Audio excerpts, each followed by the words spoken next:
Hello, everybody. Welcome back to Larry's Anything Goes. Hope you guys are having a great week. Today, we're going to be talking about financial head start for kids. And I say, like I always do, let's do this. Now, before I get started off, I'm going to have full disclaimer for those that don't know me and for those that already know me. Yes, I don't have any children, so I'm not going to be pointing my fingers and saying you should be doing this and you should be doing that. I'm just going to go off the experiences as when I was a child, go off of the experiences of my brother being a father, and the other financial mentors that I've had in regards to financial literacy for children. How it starts off, where it's the best way to practice and utilize different information and different sources and different assets and investments all at the same time. So I'm going to throw that out there because at the end of the day, mentorship is key.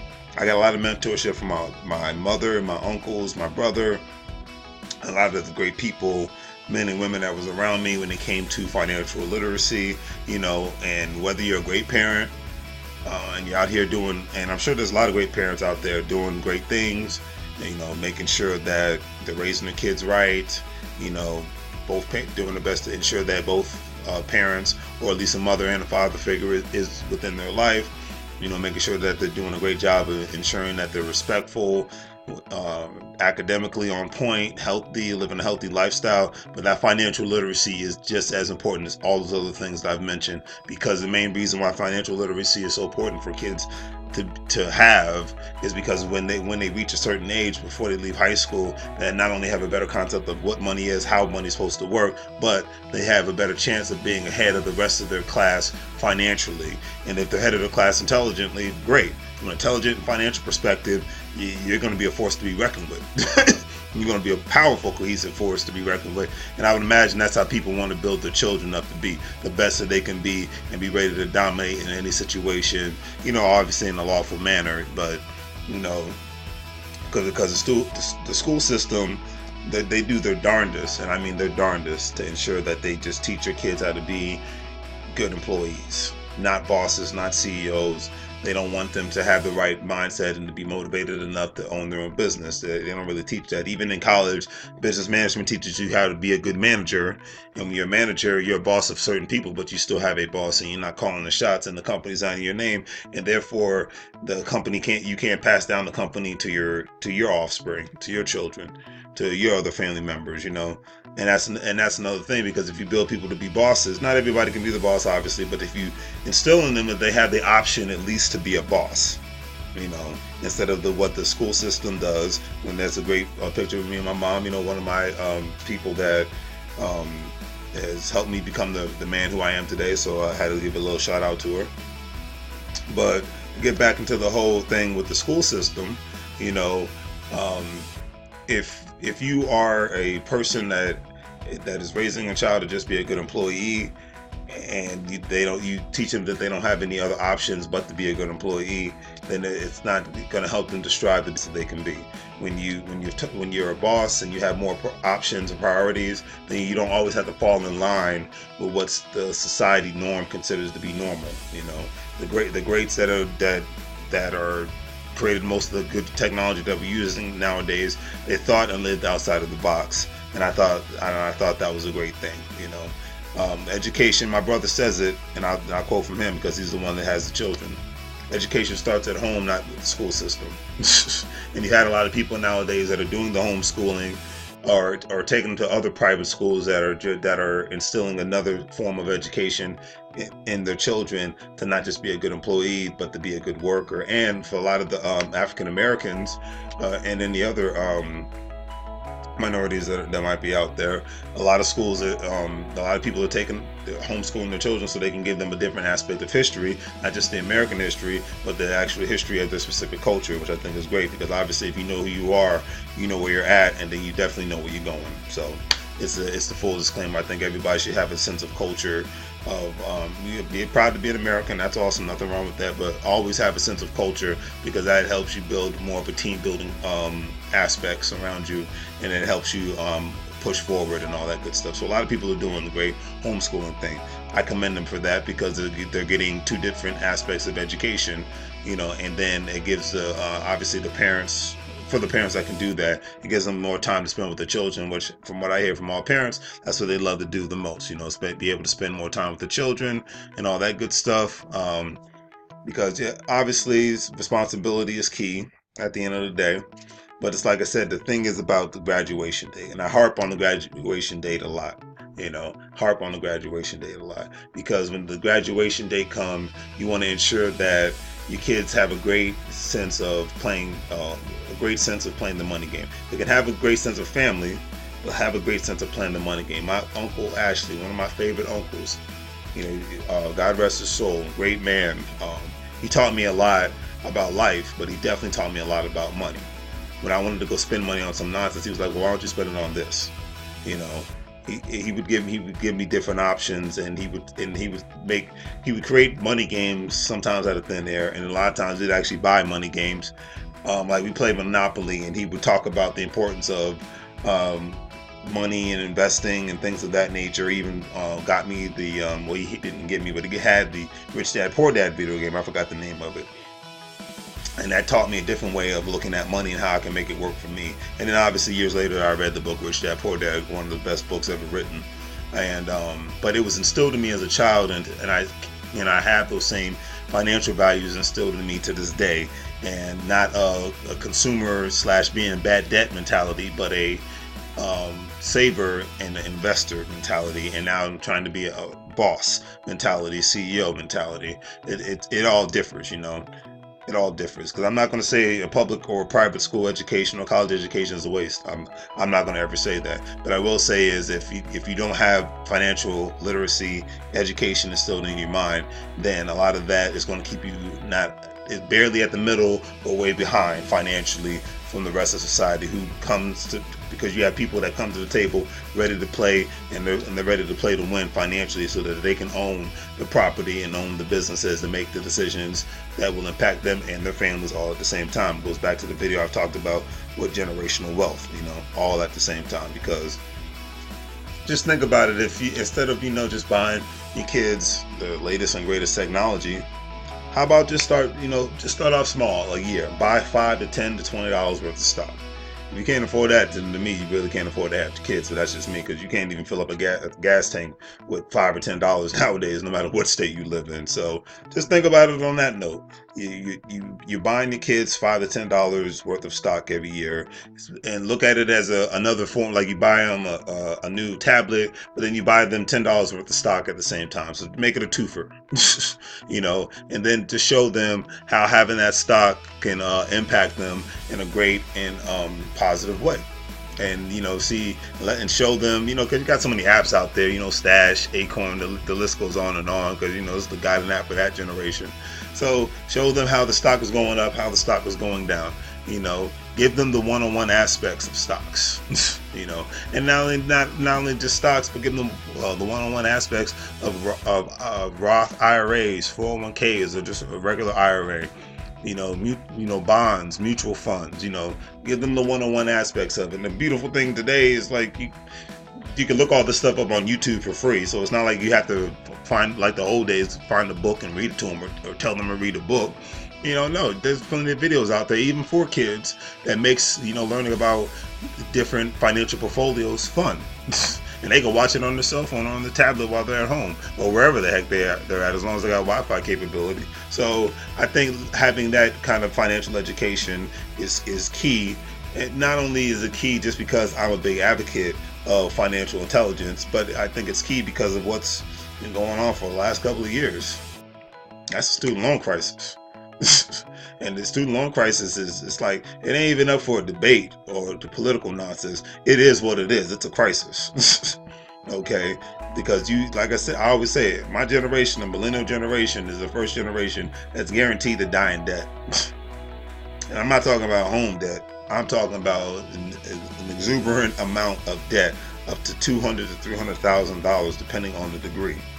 It is sucking the life out of people. They're graduating and they see that big bubble of debt, and it's just like people are declaring bankruptcy. They can't pay it back. It's not meant for you to pay it back anymore. So if you're from birth, if your parent, let's just say for instance, puts $5 a month away for the kids, just just throwing a number out there. It's like it's better than zero. It's better than zero. And there's so many options out there for parents nowadays to create a college savings plan. They have the 529 plan, which is a college savings plan through the state or private university or public university. And the plan offers tax and financial aid benefits, at the end of the day, because the thing, it's gotten out of hand, and it's going to continue to get out of hand no matter who the president is. So it's just one of those things. And even if you have a loan forgiveness plan, then I think that's great. But if your child could enter college without having to worry about paying $70 to $80 to $100,000 worth of debt, and just say, for instance, they get a scholarship because say your child's a genius, get a scholarship. So let's say if they get a scholarship and they have the 529 savings plan, or they just have some sort of a savings, or they just have an exuberant amount of stocks and bonds. They can use that money at their disposal with the with the scholarship. And the beautiful thing is, they could even, a lot of times in these certain instances that I've heard from some of my mentors, the parents talk to kids into buying a little small place, or like a duplex or multiplex house near the college campus. And people are making money fist over hand over fist with the real estate that are near major and small universities nowadays, because the majority of the time people are buying those properties and running out to college students, and they're raking in the money. And a lot of times a college student will end up buying a house near a college, and they'll just rent out the rooms, and that actually has them paying their own bills off, and they don't have to worry about any of the bills or the utilities or anything of that nature. They can just go to school in peace and rake in the money. That's the power of having a good amount of money given to you when you leave high school. I just tell people, just even the parents that are watching, imagine if you would have left high school and your parents said, here's $50,000 to $80,000. And just imagine if you left high school, you got a scholarship, or you say, for instance, you joined the military, whatever, but you had $80,000 to $100,000 in your pocket. It goes into what I was talking about, generation wealth. It is the only way in today's economy. It's always been like that, but it is way more serious now than it was back in the 30s, 40s, 50s, 60s, and 70s and 80s. Okay, because even back then, people had it takes a village mentality when it comes to money.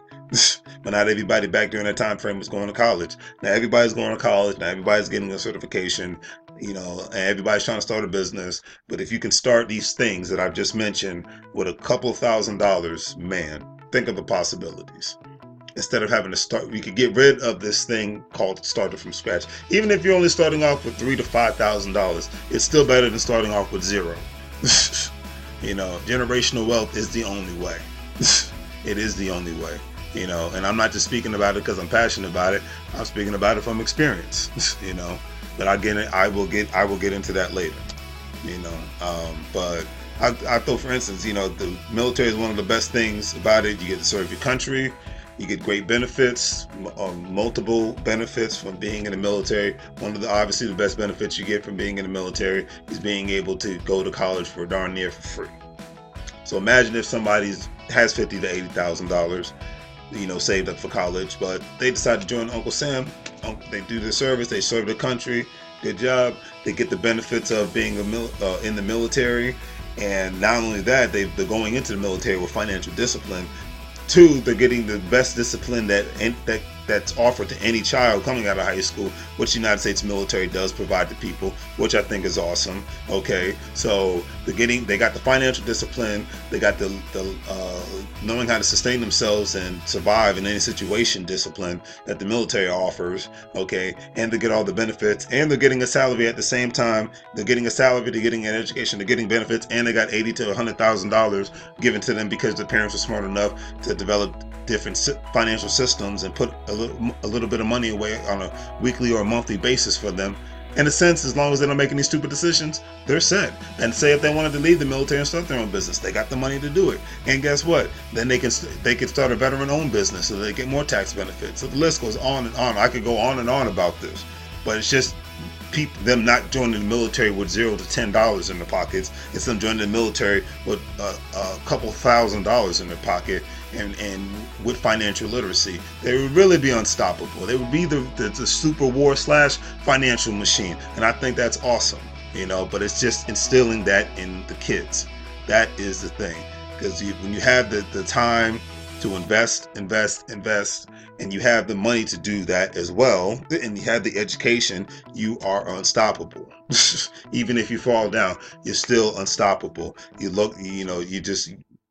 look at you like you're crazy. They'll look at you like you're weird. They'll look at you like you're eccentric. But I think it's cool to be weird and cool to be eccentric all at the same time, because then you put yourself in a position that's ahead of most people. Because when you're the majority, like Jossie Priest says, from the minority mindset, you do majority things. Be the minority when it comes to doing things. Not from a race perspective, but from a realistic perspective. That's all I can say. It's all about being able to set yourself up financially, be able to purchase assets, what you see right in front of you: land, property, funds, stocks. The list goes on and on. It is not about trying to look cool. It's not trying to be trendy. It's not about trying to fit in. Okay, because even people that serve the United States military don't essentially fit in, even with the military bunch. But they do their job. They serve the country, and they handle their business all at the same time. It's not about fitting in. It's never been cool to fit in a box. So why start now? That's just how I kind of look at it.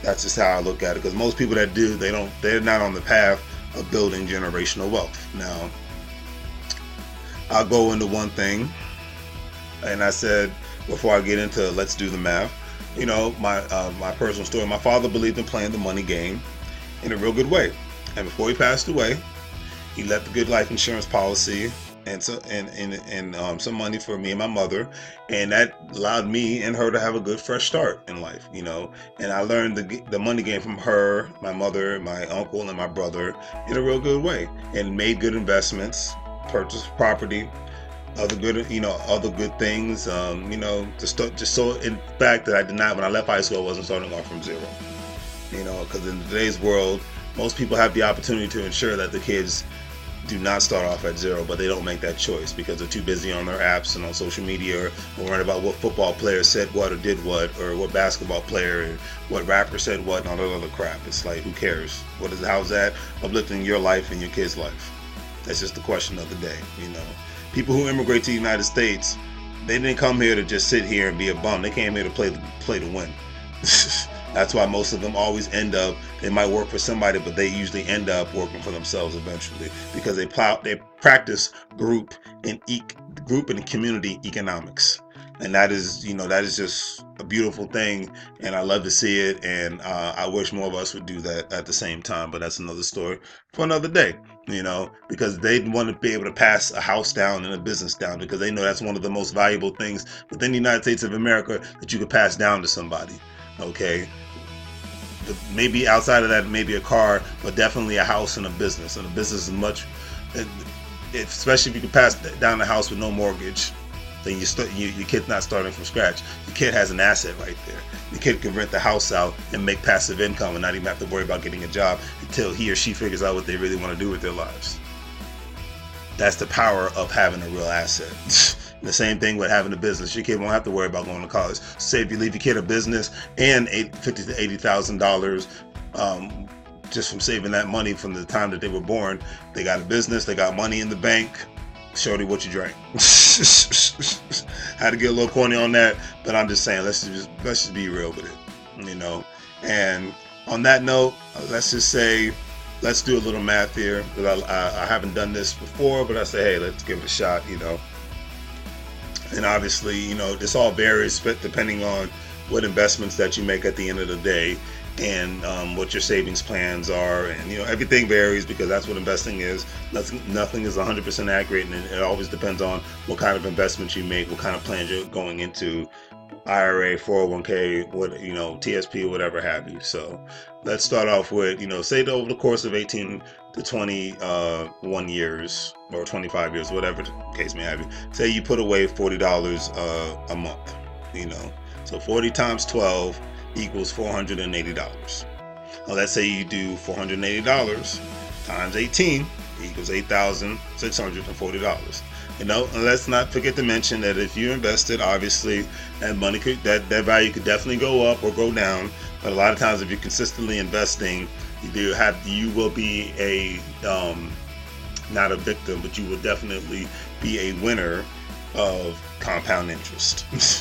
And you can obviously do your own math on this and figure out your own different investment and savings plans. But the beautiful thing of compound interest is it's money accruing interest over time, especially once you continuously add money. Just think of your savings account, but just triple or quadruple that amount, because obviously when you leave your money in the savings account, you're losing money. The values that you get out of it is nothing compared to when you're making an investment. So I'll leave it at that.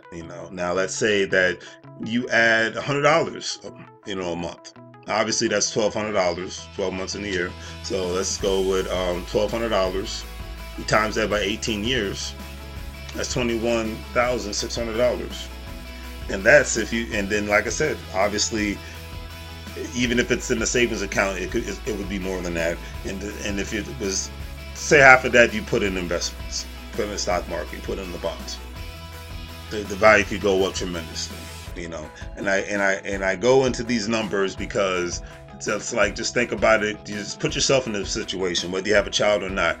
What would you do with $40,000 to $50,000 to $80,000 or $20-something thousand handed to you once you left high school? And especially if you were financially literate, it's something to think about. So when you play the money game, you got to play the game to win, and it always starts in the house. It will not start in the school. They say charity begins at home, and that's the best charity you can give your children, because I know that's the best charity I got from all the loved ones in my life. So hope you guys love the video. Please give it a thumbs up. Please share. For all you guys that are new to the channel, thank you. Welcome.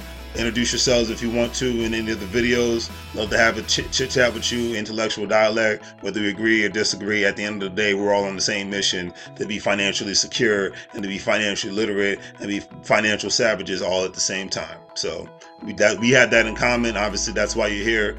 Outside of that, it's no need to worry about it, because that's the only thing that I care about. So guys, take it easy. Please share the video. Please share it to your friends. Invite everybody. Let's take this channel to the next level. Have a great day.